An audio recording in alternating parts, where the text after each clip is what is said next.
हरियाणा और महाराष्ट्र विधानसभा चुनाव के लिए वोटिंग जारी। सुबह से ही बूथों पर लगी लंबी लंबी लाइनें। 19 नवंबर को होगी वोटों की गिनती। अच्छे दिन की आस में बैठी जनता के लिए खुशखबरी। थोक महंगाई दर में आई भारी गिरावट। गढ़वाल सांसद बीसी खंडूरी अपने संसदीय क्षेत्र के दौरे पर। आपदा और सड़कों से जुड़े कामों का लेंगे जायजा। जनता की भी सुनेंगे समस्याएं। खेती को आधुनिक बनाने के लिए प्रदेश में होगा किसान महोत्सव का आयोजन। 28 अक्टूबर से लेकर 7 नवंबर तक चलेगा महोत्सव। और उत्तराखंड में भी हुआ चक्रवाती तूफान हुदहुद का असर। कई इलाकों में हो रही है बारिश। मौसम में बदलाव आने से प्रदेश में बढ़ी ठंड।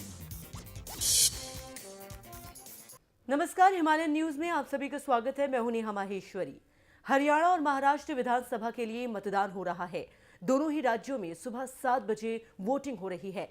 सुबह से ही मतदाताओं की बूथों पर लंबी लंबी कतारें लगी हुई हैं। लोकसभा चुनाव के बाद होने वाले इस चुनाव को प्रधानमंत्री नरेंद्र मोदी की लोकप्रियता की कसौटी के रूप में देखा जा रहा है। मतदान शाम 6 बजे खत्म होगा और वोटों की गिनती 19 नवंबर को होगी। महाराष्ट्र में इस बार कांग्रेस और एनसीपी की 15 साल पुरानी और बीजेपी शिवसेना की 25 साल पुरानी दोस्ती टूटने के बाद सभी पार्टियां अलग अलग चुनाव लड़ रही हैं।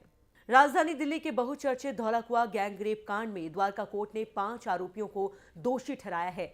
सजा का ऐलान अब 17 अक्टूबर को होगा।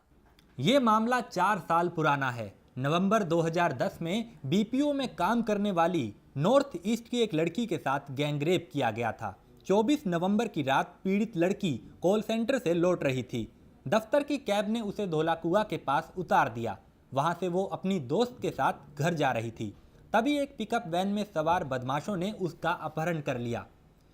इसके बाद आरोपी लड़की को मंगोलपुरी इलाके में ले गए, जहां 5 लोगों ने बारी बारी से उसके साथ गैंगरेप किया। इसके बाद आरोपियों ने पीड़िता को वहीं सड़क किनारे फेंक दिया और फरार हो गए। आम लोगों के लिए एक अच्छी खबर है। दरअसल दिवाली से पहले ही उन्हें राहत मिलने जा रही है, क्योंकि रिटेल महंगाई दर में गिरावट दर्ज की गई है। सितंबर महीने में रिटेल महंगाई दर अनुमान से बेहतर रही है। सितंबर में रिटेल महंगाई दर करीब 1.5% गिरकर 6.46% पर आ गई है। हालांकि जानकारों के मुताबिक सितंबर में रिटेल महंगाई दर के 7.2% रहने का अनुमान था। इससे पहले अगस्त महीने में रिटेल महंगाई दर 7.8% पर थी, लेकिन अब अगस्त की रिटेल महंगाई दर 7.8% से संशोधित होकर 7.73% हो गई है। तो वहीं महीने दर महीने आधार पर सितंबर में कोर महंगाई दर 6.9% से घटकर 5.9% पर आ गई है। उत्तराखंड के मुख्यमंत्री हरीश रावत को शिक्षा संघ ने अपनी मांगों की सूची सौंपने के साथ ही मुख्यमंत्री को चेतावनी भी दी है। अगर उनकी मांगे नहीं मानी गई तो हड़ताल पर चले जाएंगे। शिक्षा संघ की स्थापना दिवस के मौके पर सीएम हरीश रावत को शिक्षकों ने डिमांड पत्र सौंपा। शिक्षकों ने इस डिमांड पत्र में अपनी 38 सूत्रीय मांगों से सीएम को अवगत कराया कि वो अकेले फिर शिक्षकों तक सीमित नहीं रहेगी, तो हमको ये देखना पड़ेगा कितना पैसा जाएगा करके। और फिर जिस राज्य को हमने पर्वतीय राज्य की अवधारणा के साथ बनाया है, उसमें ये करना कितना व्यवहारिक होगा, इसका क्या दूरगामी प्रभाव होगा, उसका भी अध्ययन करना पड़ेगा।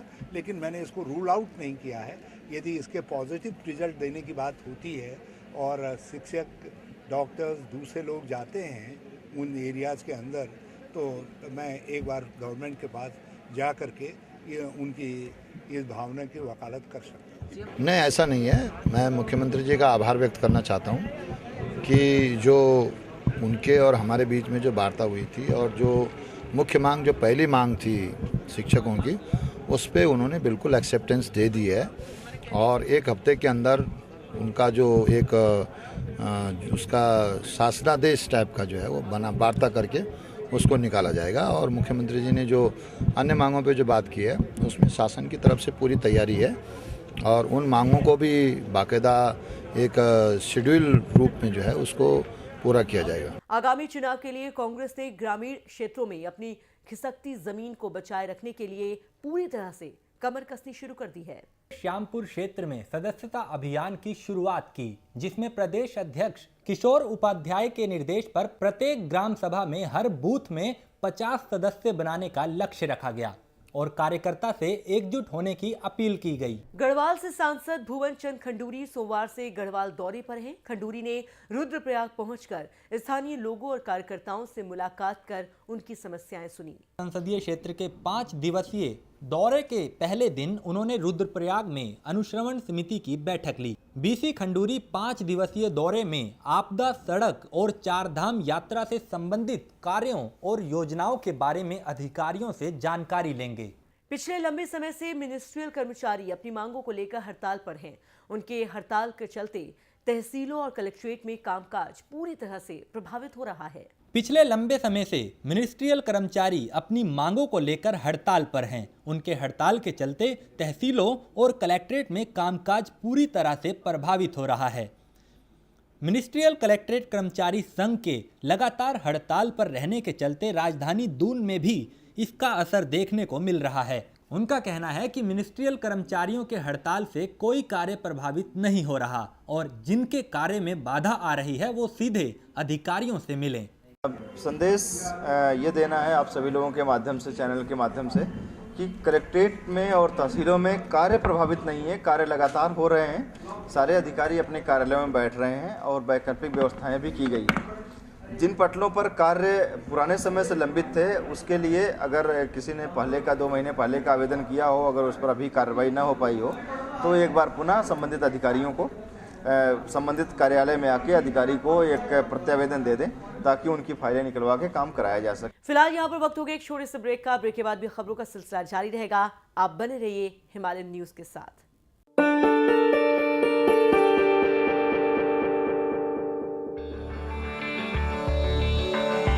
एक विश्वास है, एक हौसला है,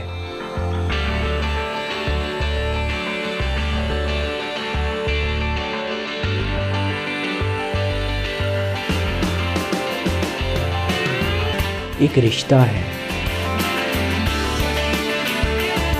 आपके सपनों की उड़ान। TPMI, leading paramedical institute of India. Himalayan news के सभी दर्शकों को सुशांत सिंह का प्यार भरा प्रणाम। नमस्कार। प्रधानमंत्री बनने से पहले ही गुजरात में सरदार वल्लभ भाई पटेल की सबसे ऊंची प्रतिमा लगाने की परिकल्पना करने वाले मोदी की सोच के मुताबिक विभिन्न जगहों से मिट्टी और लोहा गुजरात के लिए भेजा जाने लगा है। टिहरी जिले के बीजेपी कार्यालय से विभिन्न गांवों से इकट्ठा किया हुआ लोहा और मिट्टी गुजरात भेजी जा रही है। बीजेपी के जिला अध्यक्ष विनोद सुयाल ने बताया कि सरदार वल्लभ भाई पटेल को एकता स्थापित करने वाले शख्सियत के रूप में देखा जाता है। उन्होंने हिंदुस्तान को एकजुट करने के लिए प्रयास किए हैं, इसलिए प्रधानमंत्री उनकी विशाल प्रतिमा बनवाना चाहते हैं जो एकता की परिचायक भी होगी, साथ ही सरदार पटेल के योगदान को भी परिचित कराएगी। सरदार वल्लभ भाई पटेल जो देश के जिन्हें सरदार की उपाधि से नवाजा गया, जिन्होंने जो है भारत संघ में सारी जो रियासतें थी विलय करवाई और उसके बाद हमारे देश के प्रधानमंत्री आदरणीय नरेंद्र भाई मोदी ने संकल्प लिया है कि उनकी स्मृति में गुजरात में 182 मीटर सबसे ऊंची प्रतिमा बनाई जाएगी और एक पर्यटक स्थल के रूप में उसके लिए उन्होंने पूरे गांव के कोने कोने से पूरे देश से लोहा मिट्टी जो सब जगह से इकट्ठा करवाए ताकि देश की एकता का प्रतीक चिन्ह बने। हमारे जिले के पिथौरागढ़ के मुंशियारी तहसील में बन रही मसूरी कांडा से होकर जाने वाली सड़क के निर्माण कार्य अब सवालों के घेरे में आ गए हैं। 1000 की आबादी को जोड़ने वाली इस सड़क को राज्य बनने से पहले ही हरी झंडी मिल चुकी थी, मगर अब तक इस सड़क का निर्माण कार्य पूरा नहीं हो पाया है, जिससे क्षेत्र के पूर्व विधायक हरीश धामी खासे नाराज दिख रहे हैं। पूर्व विधायक हरीश धामी ने आरोप लगाया कि PMGSY इस पूरे काम को देख रही है और निर्माण कार्य कर रही है, मगर निर्माण कार्यों में मानकों के विपरीत कार्य किया जा रहा है। देखिए, मैं तल्ला जोहार क्षेत्र में मेरे 3 PMGSY की रोड कटे हैं। बांसबगड़ गुठी है, बांसबगड़ धामी गांव है और उत्तर प्रदेश के समय से एक रोड है हमारी मसूरी काटा होगरा जो कि नामिक से भी रिलेटेड है वो रोड, और पूरा वो क्षेत्र जो है काफी मतलब उस क्षेत्र में जो है ये मान के चलिए कि रोजगार की भी काफी अभाव है। काफी वहाँ पर 260 तो BPL परिवार हैं। तो उस रोड में परसों में जब धन्यवाद करने उस क्षेत्र में गया था देहरादून के डीएवी पीजी कॉलेज में इवनिंग क्लास की सीटों की संख्या बढ़ाने को लेकर छात्र संघ ने सोमवार को जमकर हंगामा किया। कॉलेज प्रिंसिपल दफ्तर का घेराव किया। छात्रों ने प्रिंसिपल से इवनिंग क्लासेस की बीए, बीएससी और बीकॉम की 900 सीटों को बढ़ाकर मॉर्निंग क्लासों के बराबर। छात्र नेताओं ने प्रिंसिपल को चेतावनी देते हुए कहा है कि अगर सरकार और कॉलेज प्रशासन सीट नहीं बढ़ाता तो छात्र संघ कॉलेज में इवनिंग क्लासेस चलने नहीं देगा। इस पूरे मामले पर अब कॉलेज प्रशासन भी छात्रों के हित में सोचने की बात करते हुए देखिए, अभी छात्र संघ अध्यक्ष और साथी सभी उनके कार्यकारिणी सदस्य और पूर्व अध्यक्ष और अन्य लोग आए थे और उनकी मांग थी कि जो इस समय हमारे कॉलेज में 960 सीटें हैं वो कम है और हमारे मांग अधिक होनी चाहिए। तो उनसे मैंने कहा कि आप अपना जो है प्रस्ताव मुझे दीजिए और हम उस पर आज ही विचार करने के बाद उस पर आगे शासन को प्रेषित करेंगे और हम अपनी तरफ से भी इस बात को लिखेंगे कि जो स्थितियां हैं उसमें मॉर्निंग क्लास में तो चूँकि एक माननीय उच्च न्यायालय का एक आदेश है उसमें कोई परिवर्तन नहीं हो सकता, लेकिन इवनिंग क्लास में जो है वो हम कर सकते हैं। वो प्रस्ताव हम सरकार को भेजते हैं। खेती को आधुनिक बनाने और किसानों की सभी समस्याओं के समाधान के लिए 28 अक्टूबर से लेकर 7 नवंबर तक पूरे प्रदेश में किसान महोत्सव का आयोजन किया जाएगा। रावत ने सभी विभागों के अधिकारियों के साथ बैठक कर इस महोत्सव को सफल बनाने की तैयारी शुरू कर दी है। कृषि मंत्री ने अधिकारियों को निर्देश देते हुए कहा कि सरकार किसान के द्वार पहुंचे और किसानों को अधिक से अधिक जानकारी मिल सके, वे इसका लाभ उठा सकें। इस बैठक में इस बात पर जोर दिया गया कि सरकार की योजनाओं को कृषि कार्य के लिए सरकारी अनुदान देने, जंगली जानवरों से फसलों को बचाने के लिए सरकार की पहल को जनता तक पहुंचाया और उन्हें सरकार से हर संभव मदद दी जाए। देखिए, हम 28 अक्टूबर से लेकर 7 नवंबर तक पूरे प्रदेश की हर न्याय पंचायत तक स्तर तक किसान महोत्सव का आयोजन कर रहे हैं। उसकी शुभारंभ हम देहरादून जनपद से मेरे हाथों डोयला विधानसभा क्षेत्र रानी फुकरी में मैं शुरुआत करूंगा। ये से किसान महोत्सव में हमने आज सभी विभाग के अधिकारियों को, जिसमें उद्यान, कृषि, मत्स्य, पशुपालन। देहरादून में जंगली जानवरों से परेशान किसानों ने जिला मुख्यालय पर प्रदर्शन कर फसलों की सुरक्षा के स्थायी समाधान निकालने की मांग की है। किसानों ने जिलाधिकारी के माध्यम से प्रदेश के मुख्यमंत्री को ज्ञापन भेजकर ठोस पहल करने की गुहार लगाई है। दरअसल उत्तराखंड में 2/3 भाग पर वन क्षेत्र है और 17% भूमि खेती योग्य है, जिसमें अधिकतर भूमि पर खेती बरसात पर निर्भर होती है। किसानों का कहना है कि विपरीत परिस्थितियों में जो फसलें पैदा करता है उस फसल को जंगली जानवर नुकसान पहुंचाते हैं। ऐसे में किसानों की कड़ी मेहनत पर पानी फिर जाता है। 28 अक्टूबर से लेकर 7 नवंबर तक पूरे प्रदेश की हर न्याय पंचायत तक स्तर तक किसान महोत्सव का आयोजन कर रहे हैं। उसकी शुभारंभ हम देहरादून जनपद से मेरे हाथों डोयला विधानसभा क्षेत्र रानी फुकरी में मैं शुरुआत करूंगा। ये से किसान महोत्सव में हमने आज सभी विभाग के अधिकारियों को, जिसमें उद्यान, कृषि, मत्स्य, पशुपालन, मंडी, जैविक उत्थान प्रसाद, सभी विभाग, गन्ना, सभी विभाग के अधिकारियों को हमने आज इस बैठक में बुलाया था और उनसे हमने ये आग्रह किया है कि ये केवल खाना पूर्ति और कागजों तक ये महोत्सव न रहे। सरकार किसान के द्वार का जो हमने नारा दिया है कि हर किसान तक हम अप्रोच करें, उसकी खेती में क्या बीमारियां हैं, उसकी मिट्टी किस तरह की है, क्या खेती हो सकती है, सरकार की क्या योजनाएं हैं, सरकार क्या अनुदान दे सकती है, जंगली जानवरों से बचाव के लिए क्या रास्ते निकाले जा सकते हैं। तो ये जो एक महोत्सव है, हम किसान के द्वार जाने का हमारा ये जो 28 अक्टूबर से 7 नवंबर तक अभियान है, आज उसकी तैयारी की बैठक मैंने की थी और सारे विभाग के अधिकारियों को हमने इसमें बुलाया था। हमारी सोच है कि निश्चित रूप से इसमें मैंने एक पत्र जो है सभी मान्य विधायकों को, जिला पंचायत के अध्यक्षों को, मान्य सांसदों को भी निवेदन किया है कि अपने अपने क्षेत्रों के कार्यक्रमों में मुख्य कृषि अधिकारी उनसे निवेदन करेंगे, आग्रह करेंगे और उनकी सुविधा अनुसार जब उनको सुविधा हो 28 अक्टूबर से लेकर 7 नवंबर तक, तो वो किसी एक कार्यक्रम में या 2 कार्यक्रम में या अधिक से जितने भी कार्यक्रम में वो भागीदारी कर सकते हैं, उनका समय लेकर उनका इन कार्यक्रमों में भी भागीदारी हो, जिससे कि जनप्रतिनिधियों की भागीदारी हो, अधिक से अधिक जानकारी किसानों को मिले, किसानों की समस्याओं का समाधान हो सके। और उसके लिए हमने एक कार्यक्रम निर्धारित किया है। राष्ट्रीय कृषि विकास योजना से जो 95 करोड़ रुपए की हमारी भारत सरकार ने योजना स्वीकृत की थी, 45 करोड़ रुपए हमको मिल गया है।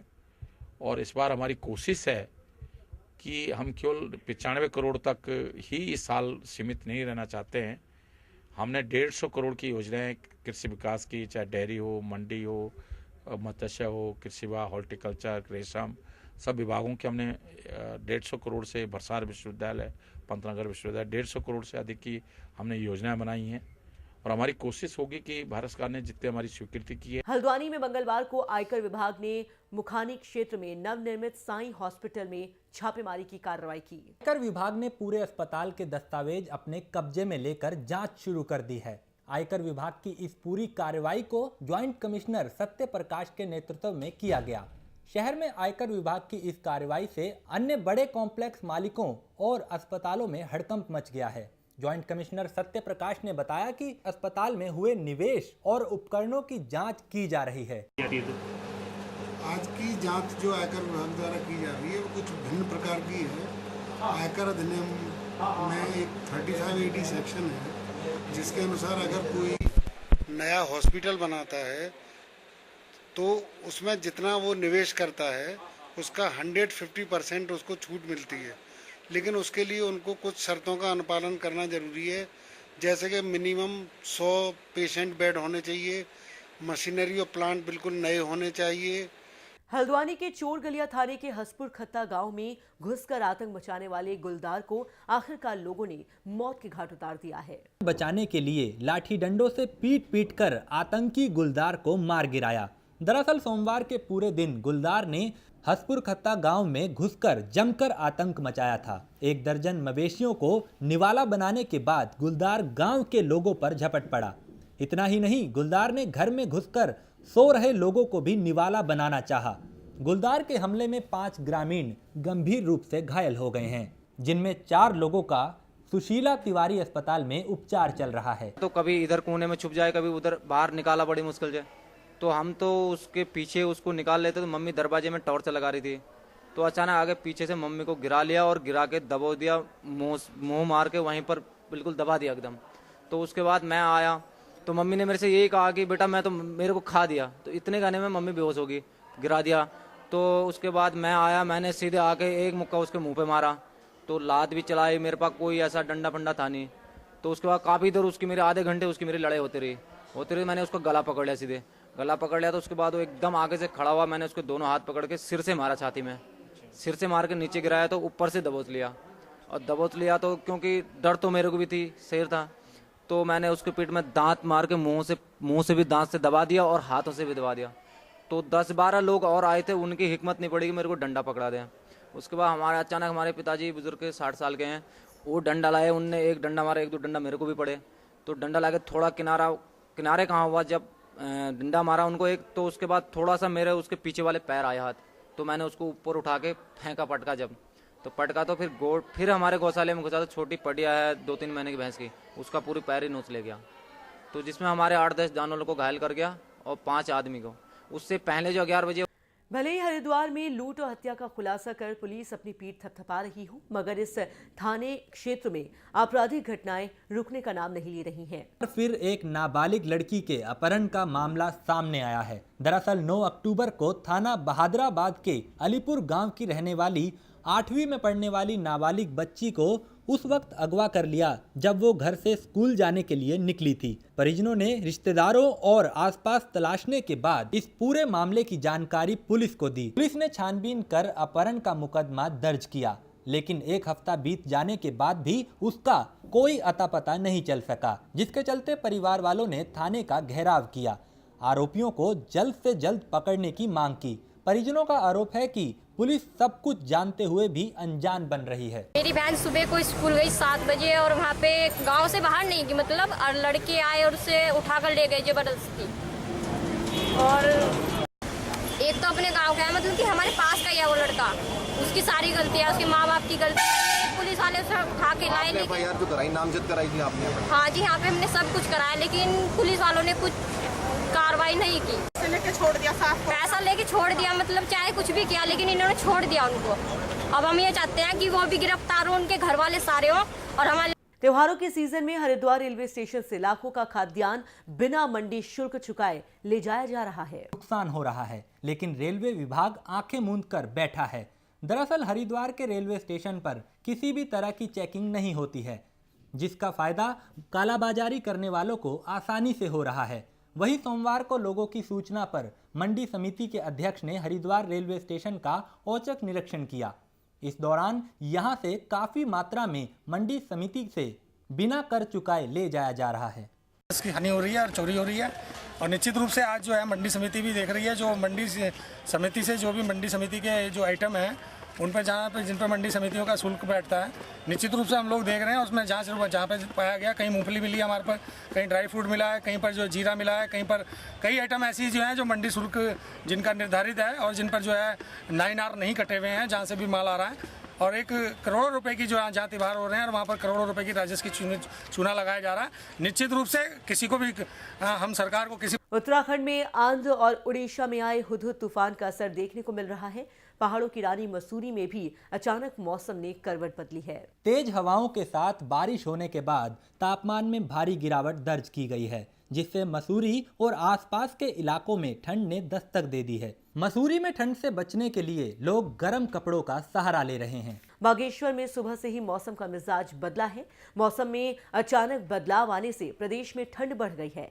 वहीं बारिश के चलते लोगों को कई दिक्कतों का सामना भी करना पड़ रहा है। उत्तराखंड के पर्वतीय क्षेत्रों में मौसम ने अचानक करवट बदल ली। आपको बताते चले कि श्रीनगर में सुबह धूप आने के बाद अचानक मौसम ने मिजाज बदला और सुबह सुबह बारिश शुरू हो गई। अनुमान के मुताबिक हुदहुद तूफान के आने के बाद उत्तराखंड के मौसम में भी असर पड़ा, जिसके बाद अचानक मौसम में बदलाव हुआ है। सुबह जिस प्रकार से आसमान साफ था और चारों ओर धूप छाई हुई थी और तुरंत ही यहाँ पे मौसम बदला और लगातार बारिश शुरू हो गई है।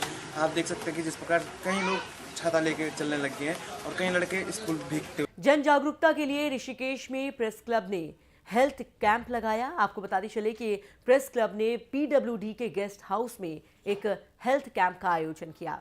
बड़ी संख्या में लोगों ने हेल्थ चेकअप कराया, लोगों को बीमारियों से बचने के उपाय बताए। इस दौरान न्यूरोसर्जन डॉक्टर सुनील ने लोगों को स्ट्रोक बीमारी के बारे में जानकारी दी। है कि हमारे देश में स्ट्रोक की समस्या बहुत हो गई है। स्ट्रोक का मतलब होता है जो ब्रेन में जो ब्लड सप्लाई हो रही है वो एक हिस्से में रुक जाती है, और जब रुक जाती है तो वो ब्रेन का हिस्सा डेड हो जाता है, काम नहीं कर पाता है। तो उसकी जागरूकता हमें बढ़ानी है। ऐसा देखा गया जो पिछला कैंप था उसमें 30% लोगों को ऐसा प्रॉब्लम थी जो रेड स्टेज में आ रहे थे। रेड स्टेज का मतलब होता है कभी भी उनको स्ट्रोक हो सकता है, उनकी लाइफस्टाइल बदलनी होगी, उनको ब्लड प्रेशर मैनेज करना होगा, या वर्किंग का जो स्ट्रेस होता है ना, जो हम काम। मसूरी में स्वच्छता अभियान के तहत लोगों ने मलिंगार चौक से पिक्चर पैलेस चौक तक सड़कों और आसपास के नालों की सफाई कर सफाई अभियान चलाया। अध्यक्ष अमित भट्ट और सदस्य ललित मोहन काला ने कहा कि राष्ट्रीय स्वच्छता अभियान में सभी देशवासियों को बढ़ चढ़कर हिस्सा लेना चाहिए। देश के प्रधानमंत्री नरेंद्र मोदी जी की अपील पर संपूर्ण राष्ट्र में एक विचार रूपी क्रांति के रूप में विकसित हुई है, और इस स्वच्छता अभियान में उत्तराखंड के मुख्यमंत्री हरीश रावत ने भी अपने स्तर से सक्रियता बढ़ाने के निर्देश दिए हैं।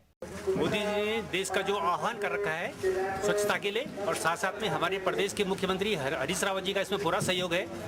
तो हमने देखा कि मसूरी का जो प्रशासन है, मसूरी का जो जिला प्रशासन, नगर प्रशासन है, पालिका है, वो उतनी जो है तत्परता से काम नहीं कर पा रही थी। इसलिए हमने सोचा कि क्यों ना हम जो है स्वयंसेवी संगठन सर्वभौमित्व सुखना के बैनर तले एक सफाई अभियान चलाएं। हमने निश्चय किया है कि प्रत्येक मंगलवार को हम ये सफाई अभियान जारी रखेंगे। को हमारे माननीय प्रधानमंत्री जी ने ये स्वच्छता अभियान शुरू किया था, और आज सर्वे भवन्तु सुखिनः। और ये मुझे लग रहा है कि एकदम शुरू ख़त्म तो नहीं होगा, लेकिन प्रत्येक आदमी अपनी जिम्मेदारी समझे और जिम्मेदारी से काम करे तो निश्चित तौर पर कभी न कभी ये स्वच्छता अभियान बिल्कुल एक तरह से समाप्त हो जाएगा। और मैं सभी समुदाय के लोग हमारे साथ काम कर रहे हैं, मैं सभी का धन्यवाद देता हूँ। उन्होंने बढ़ चढ़ के हमारे साथ काम किया और ये होना बहुत ज़रूरी है। इस स्तर में मोदी जी ने बहुत बड़ी जिम्मेदारी ली है जिसको वो निभा रहे हैं, और हमारे राज्य स्तर में माननीय मुख्यमंत्री जी भी इसको अप्लाई कर रहे हैं। हमने अपनी संस्था और अपने समाज के प्रति जिम्मेदारी को देखते हुए यहाँ पर मसूरी स्वच्छता अभियान की स्टार्टिंग की है। ये प्लेट बनाए रखे हैं, लोगों से निवेदन के लिए बना रखे हैं, और प्लस साथ में हमने गाड़ी भी लगा रखी है जो दुकानदारों से निवेदन कर रही है कि कृपा करके अपना कूड़े को संभालें। प्लस जो भी पर्यटक आ रहे हैं उनसे भी हम निवेदन कर रहे हैं कि नीचे कुछ भी गंदगी ना फैलाएं। टिहरी के डोबरा चांठी पुल बनाने को लेकर मुहिम जारी है। इस सिलसिले में दिल्ली के गढ़वाल भवन में जन चेतना सभा की बैठक हुई, जिसमें पुल को लेकर श्वेत पत्र जारी करने की मांग की गई। टिहरी के प्रताप नगर की टिहरी डैम को बने कई साल बीत गए हैं, लेकिन यहाँ के लोगों को आज भी दर-दर की ठोकरें खानी पड़ रही हैं। इसकी वजह है डोबरा चांठी का अधूरा पड़ा झूला पुल। टिहरी बांध बनने के बाद सरकार ने गांजना पट्टी के लोगों को देहरादून समेत बाकी मैदानी इलाकों में शिफ्ट कर दिया, लेकिन कुछ लोगों को ऐसी जगह शिफ्ट कर दिया जिसकी वजह से स्वास्थ्य, शिक्षा, व्यापार के लिए इस इलाके के लोगों को देहरादून से हरिद्वार तक के चक्कर काटने पड़ते हैं। सरकार ने गांजना क्षेत्र के तकरीबन 10,000 की आबादी को टिहरी झील ने काला पानी जैसी सजा दे दी है। झील बनने के बाद आवाजाही के रास्ते बंद होने की वजह से लोगों को जिला मुख्यालय तक पहुंचने के लिए दोगुनी दूरी तय करनी पड़ रही है। वहीं दिल्ली के गढ़वाल भवन में जन चेतना सभा ने डोबरा चांठी पुल को लेकर सरकार से श्वेत पत्र की मांग की है। डोबरा चांठी पुल बनाओ संघर्ष समिति के संयोजक राजेश्वर प्रसाद तन्यूली ने कहा कि सरकार डोबरा चांठी पुल की तरफ कोई ध्यान नहीं दे रही है। अब इसे सरकारी पैसे की बंदरबाट कहे या फिर लापरवाही। तकरीबन 400 मीटर लंबे पुल पर 125 करोड़ रुपए खर्च होने के बाद भी पुल का निर्माण नहीं हो सका है। आरटीआई के तहत मांगी गई सूचना के मुताबिक डोबरा चांठी पुल का निर्माण 2008 तक होना था। इसके लिए चंडीगढ़ में एक कंपनी को 79 लाख रुपए का ठेका भी दिया गया। कंपनी ने पुल तो नहीं बनाया, लेकिन कंपनी को 125 करोड़ रुपए का भुगतान कर दिया गया और अब पुल निर्माण नए सिरे से एक विदेशी कंपनी को सौंपा गया है। उधर पूर्व सीएम भुवन चंद्र खंडूरी ने सरकार से इस बारे में बात करने का आश्वासन दिया है। कोई वजह नहीं जाए, लेकिन जैसे केस है ये बहुत ख़राब केस है और मैं तो समझता हूँ इसमें बहुत बेशर्मी के साथ भ्रष्टाचार हुआ है। पुल स्वीकृत हुआ है, पहले तो पता नहीं क्या परिस्थिति क्या थी, झील बनने से पहले पुल बन जाना चाहिए था अगर इसकी ज़रूरत थी तो। बनने के बाद ये जैसे मुझे अभी इतिहास इसका पता लगा है तो इतना ज़्यादा पैसा खर्चा हो गया और भविष्य में इस पुल के वर्तमान डिज़ाइन पर पूरा होने की संभावना मुझे नहीं लगती। तो दो चीज़ें हैं, एक तो भ्रष्टाचार बहुत ज़्यादा हुआ ऐसा लगता है, और दूसरा इसका डिज़ाइन हो वो गलत है, ठीक नहीं है।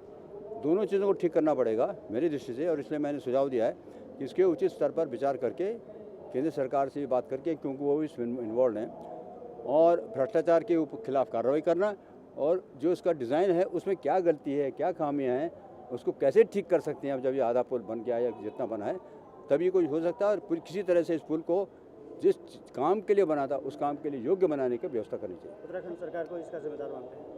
मुझे नहीं मालूम, मैं भी मुख्यमंत्री रहा हूँ ना, तो मुझे इस प्रकार का भ्रष्टाचार हुआ मेरी जानकारी में नहीं आया, तो ये मैं दोष किसी को देने की स्थिति में इस समय नहीं हूँ, लेकिन उद्देश्य है कि जिसने भी भ्रष्टाचार किया हो उसको सजा मिले और इस पुल को चलने लायक, इस्तेमाल के लायक बनाए। डैम को बने कई साल बीत चुके हैं, लेकिन लोग आज भी मूलभूत सुविधाओं के लिए दर-दर की ठोकरें खा रहे हैं। लोग अपने आप को ठगा महसूस कर रहे हैं, लेकिन सरकार से एक बार फिर विदेशी कंपनी को पुल बनाने का टेंडर दिया है। इसी के साथ इस बुलेटिन में बस इतना ही। मुझे दीजिए इजाजत। नमस्कार।